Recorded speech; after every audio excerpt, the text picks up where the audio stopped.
Hey everyone, welcome back to the channel. In this video, I'm going to show you how to enable margin investing on Robinhood, step by step in a simple and easy way. So the tutorial today is how to turn on margin investing in the Robinhood app.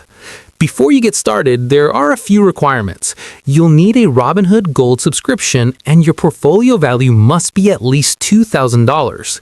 If you're classified as a pattern day trader, you'll need at least $25,000 in your account. First, open the Robinhood app and log in. From the bottom right corner, tap on the person icon to open your account page. Next, tap the three-line menu icon in the top right corner. From there, select the yellow icon at the top of the screen. Now tap on Margin Investing. Select Turn on Margin to begin the process. Robinhood will automatically check your eligibility based on your account status and balance. If you qualify, review the information shown on the screen and tap Confirm to enable margin investing.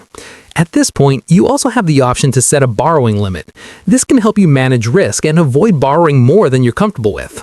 You can always check your available margin and adjust settings later inside the app. And that's it. Margin investing will now be enabled on your Robinhood account. If this video helped you out, make sure to like the video, subscribe to the channel for more Robinhood tutorials, and drop a comment below if you want to see another step-by-step guide. Thanks for watching, and I'll see you in the next one.